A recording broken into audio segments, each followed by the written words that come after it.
¿No sabían? No.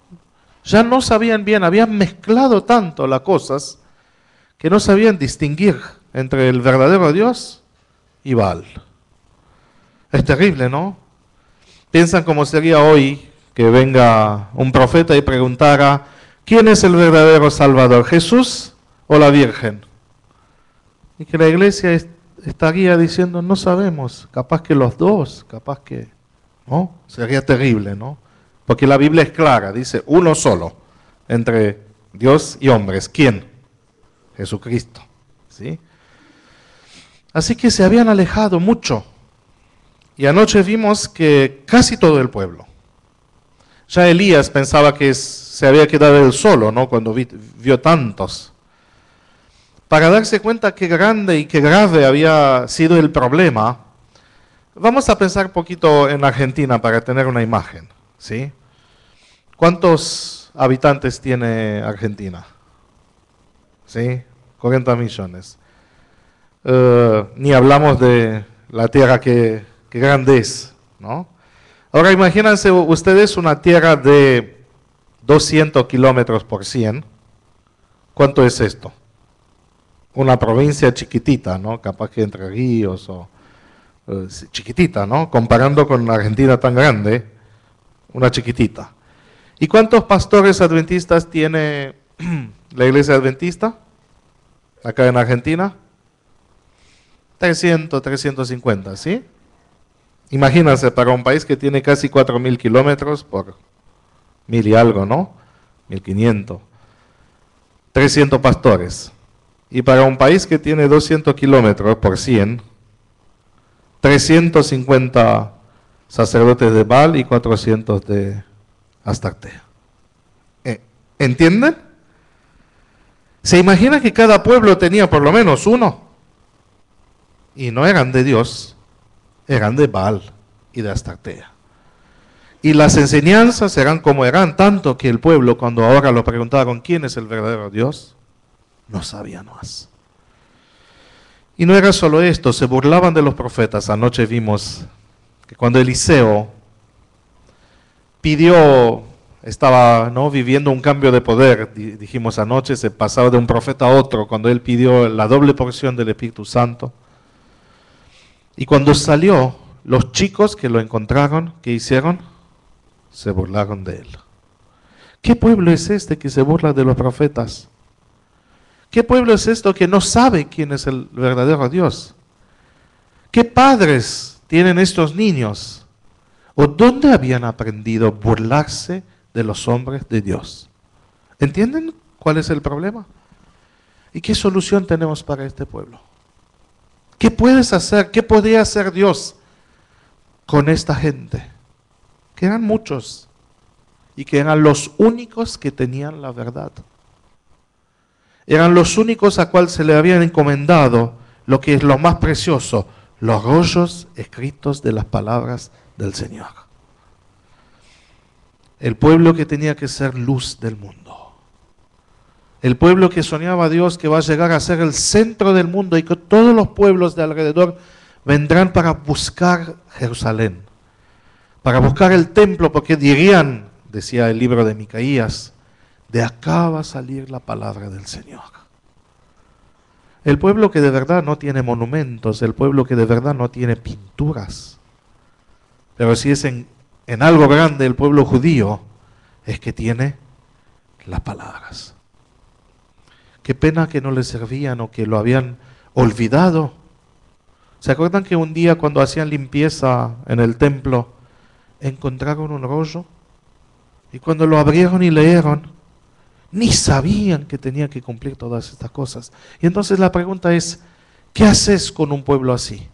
¿Qué podría hacer Dios con un pueblo que se burla de profetas, que no lee la Biblia, que no tiene tiempo para religión y cree mentiras? Y anoche vimos que hasta lo más, vamos a decir así, lo más preparados religiosamente, que eran los hijos de los profetas, tenían problemas de fe. Cuando Dios lo raptó a Elías en un carro de fuego, Y cuando Eliseo se fue y se encontró con estos alumnos de teología, diría yo como profesor, ¿no? Que eran los teólogos de este tiempo, los futuros pastores, dicen ellos, nos vamos a buscar, capaz que el Espíritu de Dios se lo ha llevado y se le ha caído sobre las montañas. Y le dijo Eliseo, no vayan. ¿Cómo que el Espíritu de Dios se levanta a uno y se le cae? ¿El Espíritu de Dios es así? Los de anoche han visto que hicieron esto. ¿Qué hicieron? Insistieron, porque lo que creemos dirige nuestra vida. Y si creemos algo, vamos a accionar y vamos a vivir según estas creencias. Por eso es muy importante lo que cree uno. ¿Y qué hicieron? 3 días y 3 noches buscando por colinas. Y vinieron. Y el hombre de Dios le dice, ¿no le he dicho yo que no vayan? Ahora imagínense que estos serán sus futuros alumnos. ¿Qué clase? ¿No? Yo le digo que me espantaría una clase de teólogos así que creen tonterías o inventos. Y cuando el profesor le dice una cosa, ¿ellos qué hacen? Siguen como que es difícil, ¿no? Pero dice el Espíritu de profecía que la única solución para una nación corrupta era este grupo. Y cuando Eliseo había pedido doble porción, anoche hemos hablado que no se habla de cantidad, es otra cosa acá. Cuando había pedido que sea más que un profeta, él ni sabía que va a ser la herramienta por cual Dios va a salvar un pueblo. Y Eliseo fue el inventador de una escuela que cambió y salvó al pueblo. Le digo que como profesor me gustaría mucho saber un poquito de cómo era esta escuela, qué hacían allá, qué enseñaban. Tenemos pocos detalles en la Biblia. Le voy a pedir que leamos un poquito en el segundo libro de los Reyes, porque tenemos, yo diría como 3 o 4 lecciones. Es como así, acercarse y mirar un poquito por la ventana de esta escuela, ver qué pasaba allá. Y lo que pasaba allá nos puede ayudar a nosotros hoy día, porque déjame decirle así, hoy día el mundo no está lejos de cómo era Israel en este tiempo. ¿No es así? ¿Han visto hoy cómo se hace? En el internet está lleno de chistes sobre religión y chistes sobre Dios. ¿Han escuchado la gente que se burla? Con San Pedro, de todo se burlan. No sé si han visto lo terrible que fue en Brasil la semana pasada. Fue una parada de estos, del matrimonio igualitario y todo esto, y cómo hicieron una escena de crucificación en burla. Gays y lesbianas burlándose de todo. Esto es nuestro mundo. Y ni hablar de creencias. Cualquier cosa cree la gente. Hasta que comprando unas piedras y poniéndose, o cristales mágicos. ¿Han visto? Imanes para espiritualidad, si te lo pones te hace mejor. Se traga hasta tierra. Hay iglesias que venden tierra de Jerusalén y la gente se traga tierra. Qué terrible, ¿no? Este es nuestro mundo. Por esto, ¿qué puede salvar nuestro mundo? Y creo que un proceso como este. Yo decía anoche, y no tengo tiempo, me habían pedido comentar un poquito más acerca de esta promesa que va a mandar Dios lluvia temprana y tardía. Y el original dice algo muy lindo que se pierde en la traducción. Y un maestro para justicia. Un maestro para justicia. El Espíritu. ¿Saben que la única forma en cual Dios podría cambiar la vida de esto es por una influencia fuerte del Espíritu? Y una doble porción, una relación buena de Eliseo con Dios, lo ayudó a cambiar. Vamos a ver estas pocas lecciones que están en el segundo libro de los Reyes. Eh, vamos a ver qué pasó. ¿Qué pasó con ellos? Podemos empezar en el capítulo 4. En el capítulo 4 desde el versículo 38 para ver uno de estos acontecimientos. Eliseo volvió a Gilgal cuando había una gran hambre en la tierra y los hijos de los profetas estaban con él, por lo que dijo a su criado: pon una olla grande y haz potaje para los hijos de los profetas. Y salió uno al campo a recoger hierbas y halló como una para montés y de ella llenó su falda de calabaza silvestre. Y volvió y las cortó en la olla del potaje, pues no sabía lo que era. Después sirvió para que lo comieran los hombres, pero sucedió que comiendo ellos de aquel guisado, gritaron diciendo: varón de Dios, hay muerte en esta olla, y no lo pudieron comer. Entonces él dijo: traed harina, y la esparció en la olla, y dijo: dad de comer a la gente, y no hubo más mal en la olla. Una historia simple, ¿sí? Siempre nos preguntamos qué hizo la harina, ¿no? O cómo. Nos enfocamos siempre en esto. No sabemos cómo. Dios trabaja por cosas simples. Han visto que alguna vez Jesús tomaba barro, otra vez, ¿sí? Dios sabe sus cosas. No tratan de aplicar el método sin el Espíritu de Dios, porque si ponen harina en una olla venenosa, no se resuelva. Pero acá hay más problemas que soluciones. Y fíjense, quiero enfocar un poquito cuál era el problema. El problema es el veneno. ¿Piensan ustedes que el problema es el veneno o comer veneno? Sí, parece que esto es, pero este es un resultado. ¿Sabe qué es más preocupante? Que uno pone en la olla veneno sin saber. ¿Cómo que no sabe? ¿No sabes lo que hace mal y lo que hace bien? ¿Cómo llega uno a no saber? Es claro que ninguno de nosotros nace sabio, ¿sí? ¿Cómo han aprendido ustedes en su vida qué es bueno y qué es malo? La escuela, ¿no? Y la primera escuela se llama de los 7 años, ¿no? ¿Es quién? La familia, el hogar. ¿Cuántos de ustedes han salido algunas veces en el bosque para recoger setas o champiñones? ¿Ninguno de ustedes? Bueno, levantan la mano, ¿no? Para ver cuánto, ¿sí? ¿Y de dónde sabían cuáles son venenosas y cuál no? Por el color, ¿no? Pero no es porque algunas son semejantes. No, alguien le enseñó, ¿no? Yo me acuerdo. No puedes probar, ¿saben? Una manera de probar es experimentar. Si me como una y si muero, bueno, pero esto es experimento, no podemos hacerlo, ¿no? Y esto es lo grande de un pueblo cuando y de una nación, cuando de una generación a otra se transmite sabiduría, ¿no? ¿Han visto los grandes zapateros, o antes sí, o costureros, tenían sus secretos? Hasta los fabricantes de cosas, ¿no? Son famosas las violines de Stradivarius.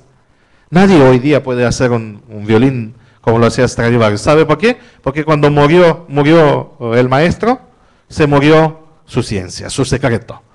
Por esto una nación tiene chance cuando de una generación a otra se le transmite la sabiduría. Y esto hacían, esto parece que es normal, ¿no? Si yo sé que una cosa es mala y una es buena, ¿qué hago con mis hijos? ¿Qué hacen ustedes? Les transmites la sabiduría, esto es bueno y esto es malo. ¿Entienden cuál era el problema de esta generación? Una generación que no había recibido información acerca de lo que es bueno y es malo. Yo me acuerdo de mi abuela. Ella me dijo, estas setas sí, estas no. Estas de este color sí, que son así, no. Y como yo tenía confianza en ella, no me puse en una actitud desafiante diciendo, ¿qué sabe ella? Y bueno, yo la veo... No. como tenía una buena relación con ella, ¿sabe qué hice? Aprendí de ella. Y fíjense que estoy acá. ¿Sí? Si hubiera querido tratar de ver si lo que me dice ella es verdadero o no, capaz que otra persona predicaba este sábado acá. Por esto es importante y esto es un deber. Un deber. Enseñar a discernir entre bueno y malo. Estas son las primeras lecciones. Hoy día muchos, yo he escuchado, dicen, deja que él va a crecer y va a aprender por sí mismo. ¿Han escuchado esta filosofía? ¿Sí? Porque es verdad, explicar qué es bueno y qué es malo, qué es correcto y qué es incorrecto, no es fácil. Y tampoco es cómodo. Yo me acuerdo de mi niñez, cosas que no me gustaban. Y mis padres me decían, no es bueno. Qué bueno fue que algunos de estos consejos los obedecí y los escuché. En otros tuve que probar. Y me acuerdo una vez, había una hornalla, y mi abuela me había dicho, no te acercas porque quema. Y a mí me fascinó así el color rojizo que tenía. ¿Y sabe qué hice? Creo que tenía 2 o 3 años. Pero hasta hoy día me quedó grabado en la mente la ampolla grande que se me formó al poner la mano para probar si de verdad lo bueno y lo malo es así como dice mis padres y mi abuela. No hay que repetir los errores del pasado. Y el pueblo y la iglesia que no logra transmitir la sabiduría acerca de qué es bueno y qué es malo, va a terminar como ellos, comiendo cosas venenosas. Y déjame decirle que el veneno está no solo en comida. Si el veneno de los calabazas silvestres mata rápido, lo más terrible son los venenos que no se comen, que nos vienen en la mente, los valores. ¿Sabe cuánto veneno hay hoy día? Y tristemente hoy día no solo los padres educan a sus hijos. ¿Quién más? Hay tantos, ¿no? Tele, y pueden seguir, la calle. Por esto, el primer paso para ser sabio y para cambiar un mundo es empezar con lecciones simples de discernir. Discernir. ¿Sí? No es fácil, pero debemos hacer esto. Y los que están todavía niños, y los que están todavía aprendiendo, en realidad todos aprendemos, seamos abiertos para esta sabiduría que viene de arriba. Si tiene algo este libro, tiene este poder de mostrar la luz y la oscuridad. Pablo decía acerca de esta palabra que tiene el poder de penetrar ¿hasta dónde? Hasta el alma. Y dice, y todo se ve como desnudo y descubierto delante de Dios. Este libro, por esto lo odian tanto, por esto por siglos el diablo peleó para que este libro no esté en la mano de las personas. Y que grandes reformas se hicieron cuando la gente pudo leer la Biblia en su idioma. ¿Se acuerdan que había un periodo en la historia de la humanidad cuando la Biblia era solo en latín o en griego y hebreo? Y la gente no sabía. ¿Y qué hace la gente que no sabe? Muere, sin saber. Y compra y se traga todas las mentiras porque no saben discernir. Y cuando esta Biblia fue puesta en la mano de los pueblos, esto lo hizo Lutero, esto lo hizo Wycliffe, que traducieron la Biblia, ¿cómo cambió el mundo? Hablamos de iluminismo, ¿sí? De este periodo, o la ilustración. Se cambió la gente, porque este libro trae luz. Así que esta es la primera lección que pasó. Y hoy día ¿es difícil tener la Biblia o no? ¿Saben qué fácil es? Hasta en el teléfono, hasta la podemos tener. ¿Cuánto sale una Biblia hoy? Nada. La puedes bajar, gratuito, no en una sola versión, sino en muchas. Cuando comparamos esto con momentos de la historia donde un pueblo tenía que juntar el impuesto por 30 años para comprarse una Biblia, 30 años de impuestos de un pueblo de Alemania. ¿Se imaginan qué costosa era la Biblia? Y cuando comparamos con hoy, mi pregunta es, ¿por qué la leemos tan poco? ¿No? Le voy a preguntar así directamente, cada uno responde en su mente. ¿Y cuánto la leíste esta semana? ¿Y cuánto la leíste este mes? ¿Y cuánto? Cuando uno mira las estadísticas, una vez presenté en un encuentro las estadísticas del año pasado que hizo la Sociedad Bíblica en Estados Unidos, entre cristianos, no entre paganos. Es vergonzoso ver los resultados. Por esto, si no tenemos esta Biblia, que es la única que nos puede enseñar de verdad lo que es bien y el mal, vamos a tener una sociedad confusa. Confusa. Y hoy día somos más confusos que en tiempo de Israel. Por esto, aprendan a discernir entre bien y el mal. Con esto empieza la vida eterna. Conocer la verdad y huir de la mentira. Seguimos, porque el tiempo es nuestro principal enemigo. 42, en el mismo capítulo 4, ¿sí? Segunda de Reyes 4, 42. Vino entonces un hombre de Baal Shalisha, fíjense qué nombre tenía una ciudad, ¿sí? ¿Cómo se llamaba? Baal, y Shalisha en hebreo significa el tercero, así que Baal el tercero. Qué terrible, ¿no? Pero bueno, esto era el resultado de sacerdotes de Astarte de Baal.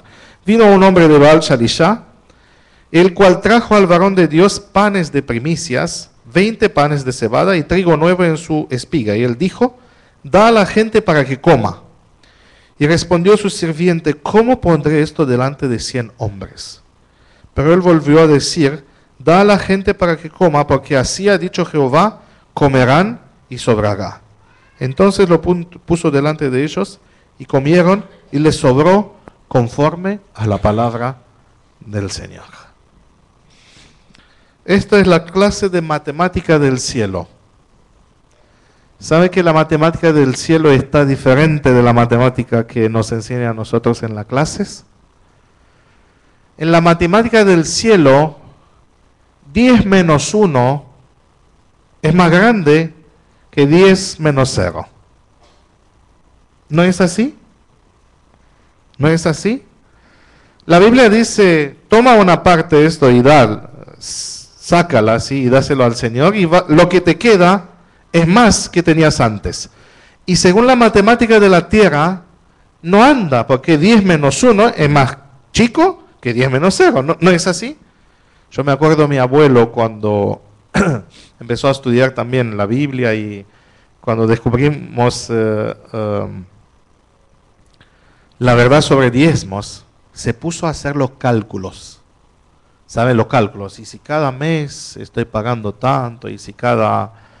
Bueno, empezó a calcular, ¿no? Y cuando uno hace los cálculos, ¿cómo sale? Una enormidad, ¿no? Pero que bueno, mi abuelo siempre fue una persona creyente y uno que buscó al Señor. Y él mismo dijo, mira cómo me engaña el diablo para pensar. En realidad todo nos da Dios. Y no sé si han experimentado esto, ¿no? Es difícil creer la matemática del cielo. Decía Jesús, más beneficiado, bienaventurado es ¿quién? ¿El que da o el que recibe? Por la matemática de la tierra, ¿quién es? El que recibe, ¿no? Pero, qué difícil, ¿no? Acá se necesita fe. Acá se necesita porque no tiene lógica. No podés sacando cosas tener más. Pero la matemática del cielo es esta, es complicada porque depende de Dios. Y crea un estado de alma cuando uno lo obedece que te hace experimentar milagros. Decía el salmista, nunca he visto al que cree en Dios como desamparado y como, y que sus hijos mendigan su pan. No sé cuántos de nosotros no podemos dar testimonio de esto. Yo me acuerdo primera vez cuando entramos en la iglesia, era 90. En realidad venimos justo cuando caía el comunismo, el 25 de diciembre de 89. Y decidimos, habíamos leído El conflicto de los siglos, seguir esta iglesia que conoce la verdad, que tiene la revelación de Dios. Y en febrero decidimos, nos vamos a bautizar. En Rumania había un proceso largo de por lo menos 6 meses de preparación para el bautismo. El otro mes se nos quemó la casa.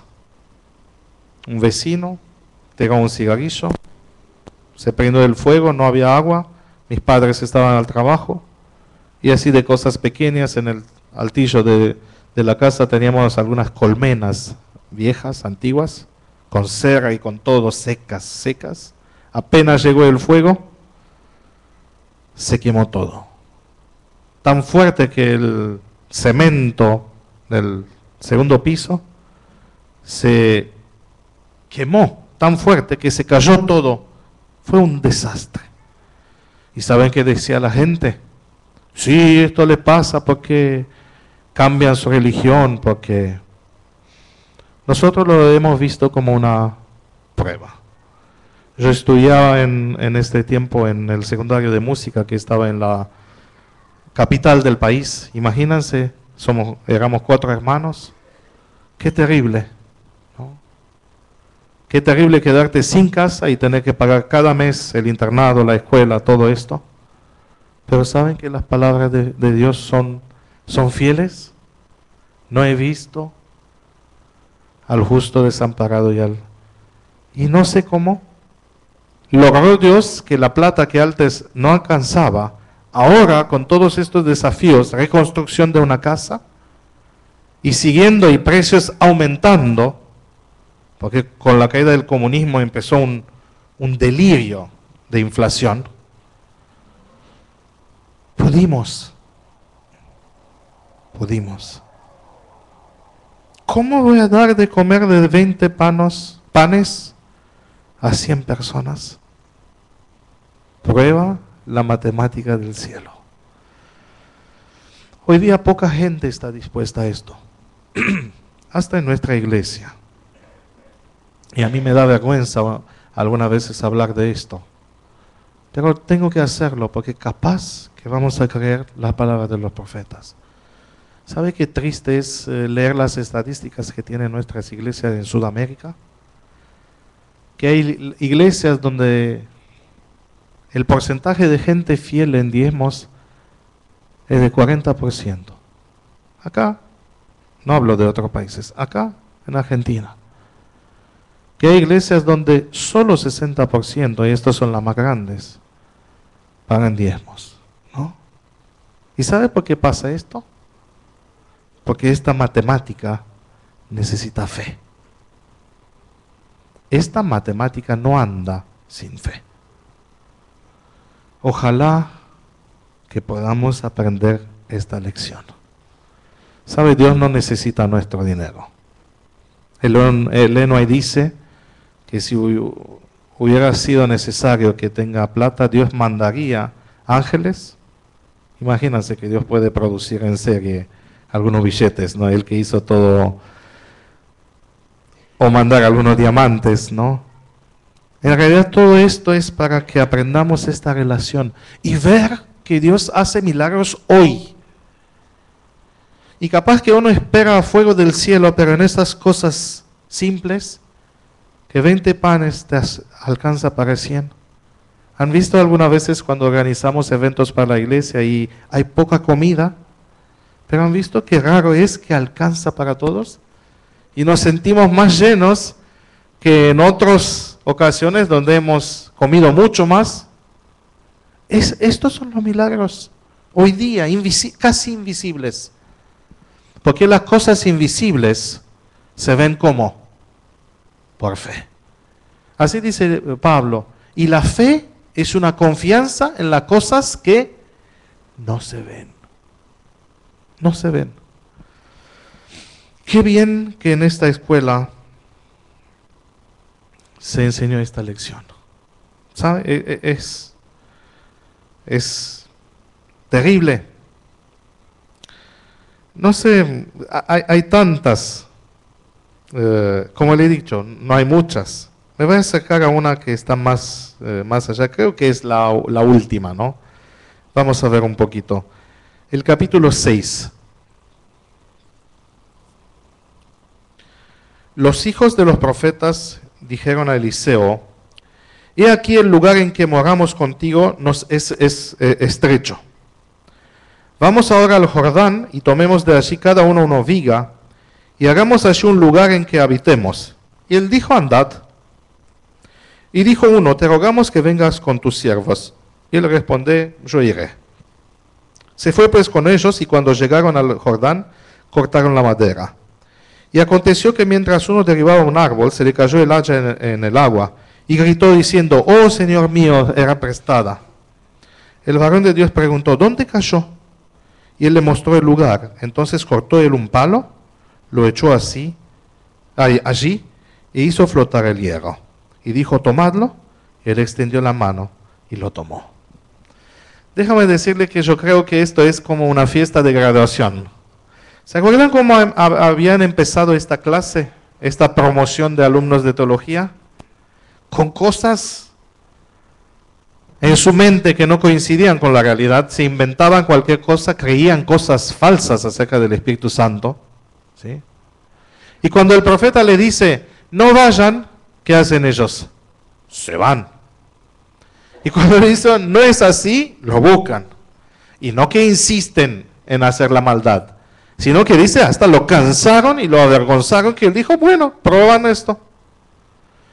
Qué contraste al final. Son muchos detalles, casi podemos hacer un sermón sobre esto. Vamos a ver algunos.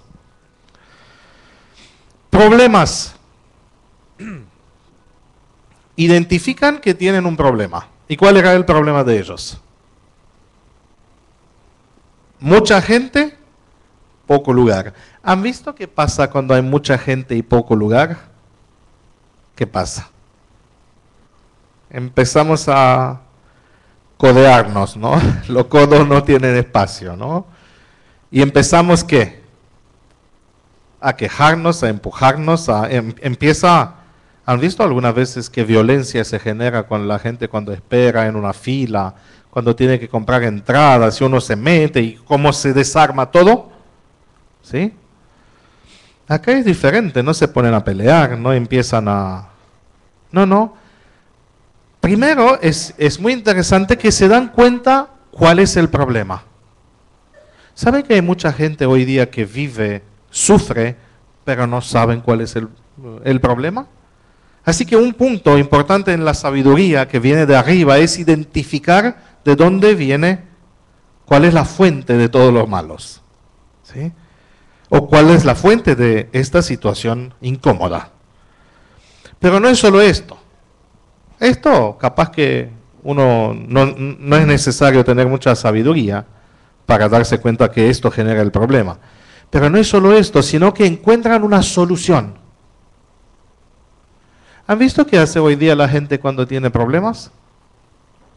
Sí, empieza a quejarse. Famoso 9 de junio, ¿no? Acá en... todo el tiempo huelgas. Todo el tiempo, si quieres ver las cacerolas y todo esto. ¿Han visto que allá es el lugar para ver gente con problemas que no saben cómo encontrar una solución? Estos son diferentes. ¿Y sabe qué es interesante? Cuando uno se vuelve la solución del problema. Es muy fácil buscar soluciones a problemas a otros. Podrían empezar no a hacer una huelga los jóvenes de acá y decir que no manden de Jerusalén plata estos que sacan tanto. No, podrían hacer así, ¿no? Y quejarse y gritar pero no hacen así. Ellos se dan cuenta que pueden ser parte de la solución. Bueno, esto implica unos gastos. Y otra cosa linda, que pueden planear. ¿Sabe cuánta gente hoy día podría hacer cosas y se muere de hambre porque no encuentran un plan simple? Usted conoce, ni podemos entrar en esta discusión. ¿Cuánta gente vive en miseria esperando que el gobierno sea la solución, cuando la solución podrían ser ellos mismos? Ellos mismos. Yo le digo que si uno aprendería estas lecciones de la escuela de los profetas, este país y este mundo sería muy diferente. Porque fíjense qué plan hacen ellos. No dicen vamos a robar de lo que tienen. No dicen esto. ¿Qué dicen? Un proyecto común. Es muy raro hoy en un mundo individualista, ¿no?, hacer proyectos comunes. Dice vamos, ¿y qué hacemos? Vamos a trabajar, vamos a cortar madera. Y fíjense, uno solo no puede hacerlo, traer tanta madera, pero ellos dijeron, y cada uno con una viga, que no era muy difícil. Así que reparten los problemas entre ellos, y cada uno viene con una viga, las ponemos junto acá en el lugar, ¿y qué hacemos? Una nueva casa. Y vamos a tener lugar. Por esto, algunas veces cuando uno piensa en los problemas de la humanidad y piensa en el gobierno, en otro, casi no hay solución, pero si cada uno, ¿se acuerdan cómo decía el sabio en Eclesiastés o en Proverbios? Miran a las hormigas. La sabiduría de las hormigas. ¿En qué consiste la sabiduría de las hormigas? Cada una con su granito. Acá está el éxito. Que uno no puede hacer mucho, pero lo poco que puedo hacer puede cambiar el mundo si nos juntamos las fuerzas. Y cuando el hombre de Dios escuchó esto, es lindo, ¿no? Imagínense qué desesperación pobre Eliseo cuando empezó las clases y tuvo que empezar de nuevo, creo, con toda la teología. Y ahora qué lindo cuando ve que después de algunos años estos alumnos han cambiado. Ahora son sabios, hacen planes, piensan en todo, en los detalles. Y es posible. ¿Saben? Algunos hacen planes imposibles. Han visto la gente que sueña con planes imposibles, No, hay que hacer planes realizables que se pueden... Y esto hacen. Y ahora viene la prueba. Yo creo que fue una prueba porque él le dice vayan. ¿Cómo han cambiado ellos? ¿Han visto que dicen? No. Si no venís con nosotros, si Dios está con nosotros, no nos vamos. En todo, qué lindo es esto, que en todo pensemos y pedimos que Dios sea presente. Esto es el secreto del éxito. Decía Dios, si dos se ponen a hacer una casa y el Señor no está con ellos, ¿qué decía? En vano trabajan. Esto es, vengan con nosotros. Y el hombre de Dios dijo, voy a ir. Y yo llegué. Y allá pasa. ¿Sabe que está uno presente allá para destruir los buenos planos? La Biblia lo describe como un león que acecha, ¿sí?, para encontrar el momento para... Qué bien que el hombre de Dios y que Dios estuvo allá.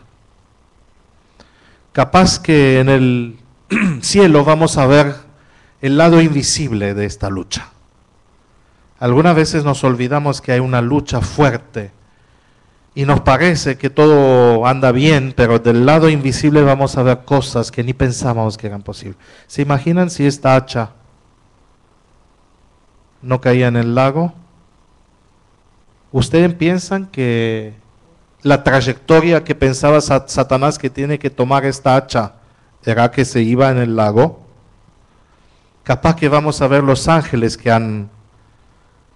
Dice la Biblia de él, desde el principio es un criminal, ¿no? Y padre de la mentira. Así dice del diablo, ¿sí? Imagínense si Dios no hubiera sido allá y la hacha hubiera matado a uno de ellos, ¿no? Él siempre está allá para hacer lo malo. Por esto hay que pedir en todas las cosas la protección de Dios.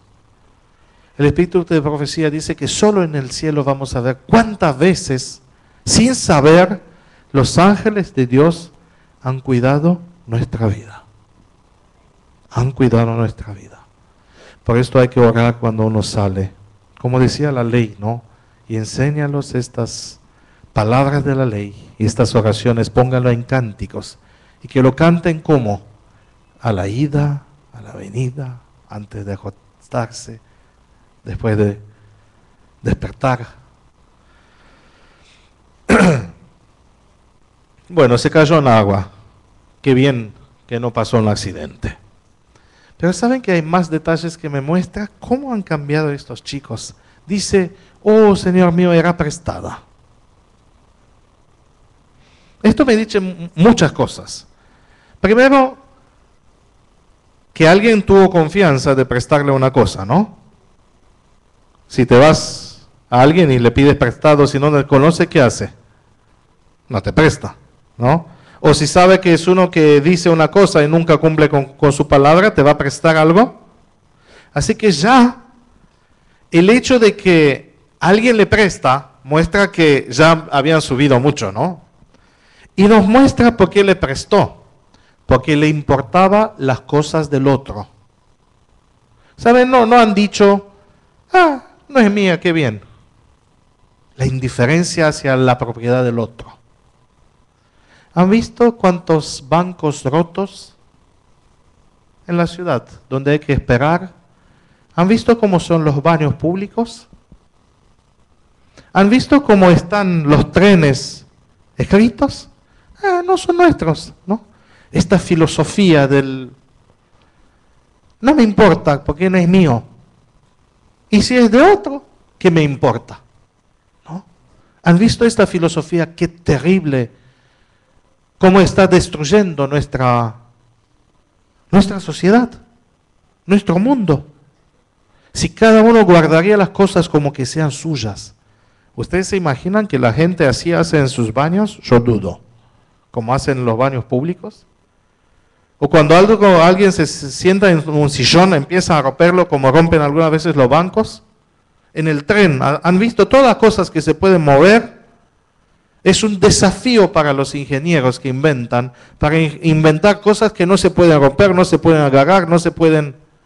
Hasta el foco de arriba, a alguien se le ocurre romperlo. Es una mentalidad demónica esto de destruir todo. Que te gusta más la mugre que la belleza. Que si algo está lindo, hay que agujerearlo, hay que... ¿Han visto? Y uno mira y dice, bueno, y lo más terrible es la gente que se sienta, mira y no dice nada. ¿Sabe por qué no dice nada? Porque no es mío, es de otro. Fíjense qué filosofía diferente. ¿Qué dice? No era mío. Te preocupas por lo que tiene el otro. Ojalá que nuestro mundo aprendiera esta lección. Y bueno, cuando uno está en un problema, hizo todo lo que pudo y Dios está presente, surgen milagros. Dios estaba allá y el hombre de Dios no sabemos cómo. Es un desafío de las leyes físicas, que el hierro flote sobre agua. Y así, la historia termina simple, ¿no? Tomó la mano, extendió la mano y sacó el hacha. Qué pena me da que no hay más lecciones, ¿no? El espíritu de profecía dice que estudiaban allá la Biblia, la poesía, música, historia sagrada, cultivaban la tierra y trabajaban juntos. Estas son más lecciones, ¿no? Y prueban ustedes cualquiera de estas, de la escuela de los profetas, y van a ver cómo mejora su vida. ¿Sí? Si tienen niños, enséñalos a cantar o enséñalos un instrumento. Pónganse a leer la Biblia, ¿no? El objeto de estudio que dice que es el más desafiante y el libro que más desarrolla la mente. Yo le puedo decir que estamos años enseñando y estudiando la Biblia y uno está frente a un universo de misterios. Nunca nos vamos a aburrir estudiando la Biblia. Estudien la historia de la salvación. Son tantos momentos preciosos que cuando uno lo ve, no puede no creer en Dios. Y más lindo, acuérdense de su historia de salvación. ¿Saben? Hoy día hay mucha gente que deja la iglesia. Y te preguntas, ¿cómo? ¿Cómo es posible que alguien que ha sido llamado, alguien que ha tomado una decisión, se va? ¿Sabe cuándo nos vamos? Cuando olvidamos quién nos ha traído acá.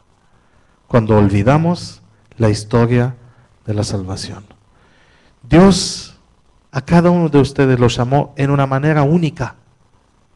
Cada uno de nosotros tenemos nuestro cuento, que no es un cuento de hadas, sino es mi relación con Dios. El testimonio que puede dar en este mundo y lo más lindo, el testimonio que vamos a dar en el cielo. ¿Sabe qué es lindo cuando uno lee sobre los 144,000? Que ellos pueden cantar un canto que nadie otro lo puede cantar. Y esto es el canto de la salvación de nuestra vida. Cada uno una voz en este coro de los redimidos. Historia de la salvación, música, poesía. Lean ustedes los salmos. ¿O nos olvidamos? ¿O nos acordamos de los salmos solo en momentos difíciles? ¿Saben? Los salmos son una joya de literatura, ¿no? Solo si lo miramos así. Pero no son solo poesías bien escritas. ¿Saben qué son los salmos? La historia de salvación puesta en poesía. Y David acá se nota que fue más que un pastor. ¿Saben que fue él? Más que un profeta. Fue uno inspirado por Dios. Porque esto hace el Espíritu del Señor cuando lo dejamos que venga en nuestra vida. A Eliseo lo hizo más que un profeta. Lo hizo un maestro que de verdad cambió la vida de estos niños. Y el Espíritu de profecía dice que estos niños que salieron de su escuela tuvieron una influencia grande en los lugares y en los pueblos donde habían vuelto. Tan grande que se produjo una reforma importante en Israel por esto. Ni sabía él que pedía cuando pidió una doble porción de su espíritu. Y quién sabe si pedimos lo mismo como él. Si pedimos una relación, ¿se acuerdan que anoche hablamos de esto? Que no era cuestión de cantidad, sino era esta responsabilidad, este honor de ser primogénito, porque solo el primogénito recibía una doble porción. Y cuando uno es primogénito, es decir, sacerdote, en el lugar donde está puede ser una luz. Acuérdense de Abraham. Dice el Espíritu de profecía que en cualquier lugar donde él pasaba, que dejaba un altar, y que este altar era un testimonio para toda la gente. Ojalá que tengamos esta doble porción de espíritu, que nos puede hacer a cada uno de nosotros levantar a este llamado de representar a Cristo. Ojalá que el Espíritu hable por nosotros y que nos enseñe, como lo enseñó a Eliseo, las mismas lecciones. Y ojalá que nuestros hijos, nuestros vecinos, nuestros compañeros de trabajo aprendan la lección de discernir entre el bien y el mal. Aprendan la lección de la matemática del cielo. Que tengan fe y aprendan que siempre hay que invitar a Dios en nuestros proyectos y que siempre, guiados por Él, podemos ser parte de la solución. Ojalá que seamos luces.